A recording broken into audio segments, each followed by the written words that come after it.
Kitty Girls, and welcome back to Couture Queen TV for your latest review on this season of Rupaul'S Drag Race. Don't forget to like and subscribe to my channel and leave your comments below. So in this episode of Rupaul'S Drag Race, this episode starts with the remaining 8 queens who are asked by RuPaul to participate in a mini challenge, reading its fundamental, and with Eureka being the winner. After the mini challenge, RuPaul tells the contestants that they will be participating in the Snatch game where each queen impersonates a celebrity. Now, Aquaria played Melania Trump, which I thought was fucking hilarious. I thought it was the most funniest thing ever, and I felt like she did an absolutely great job playing Melania Trump. Like, when I think of Melania Trump, I don't really think of her being as a funny person. So the fact that I was actually gagging with my edges on the floor when she was playing Melania Trump, I absolutely died, and I absolutely loved the fact that she went outside the box and she decided to play someone and be funny with that person. So Aquaria, she played Melania Trump, where she received great feedback from the judges for her quick comebacks and for her being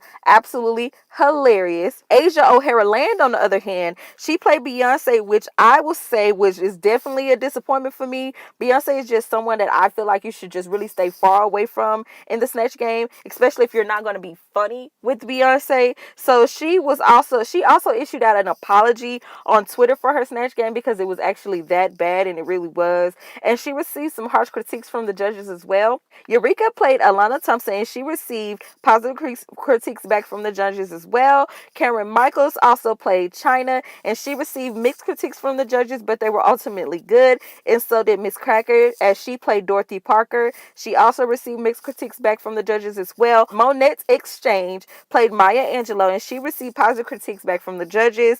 Monique Hart, she played Maxine Waters, where she received negative critiques back from the judges on her performance, which I felt like her performance wasn't as great as I know Monique Hart can be. So I was very kind of disappointed in that. And so the Vixen, she played Blue Ivy Carter, which I thought would have been a good funny with Beyonce. I felt like her and Asia could have played off each other a little bit more, but they didn't. So she also received negative critiques back from the judges as well. After the Snatch game, the queens hit the runway for a theme inspired by mermaids. So they needed to come on stage and serve mermaid fish realness.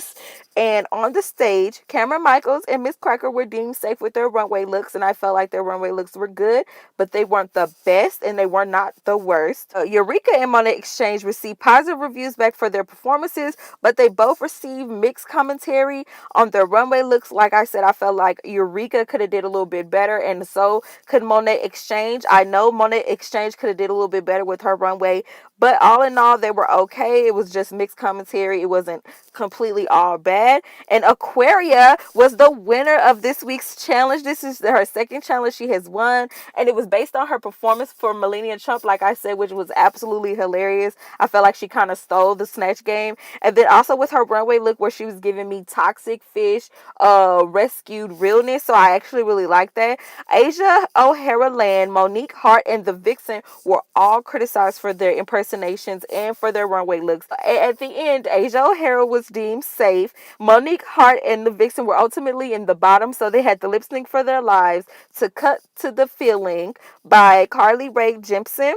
And during the lip sync, Monique Hart did not know the words to the song, which ultimately made the Vixen win and Monique be eliminated from the competition. Now, only thing that I have to say about this, because I feel like for it to be season 10 and for this to be like the Snatch game episode, which means that we're getting into the nitty gritty of the season, you know what I'm saying? We're already at 8 queens versus the 18 or 15 that we started with. So I just feel like for it to be this far in the competition, for you to get up there and lip sync and you don't know the words to your song, I just feel like at that point you should just go ahead and go home. Because I feel like honestly, this is too far in the season, too far in the competition for anybody to get up anywhere and act like they don't know the words to the song. So I felt like honestly, if Monique Hart didn't know the words to the song, she was already sent home from the beginning. So the fact that she got sent home anyway for not knowing the words to the song, I honestly feel like it should have happened. Honestly, like come on, like if you guys feel the same way I feel, get this video a like, a thumbs up. If you disagree, leave your comments below and tell me why you disagree.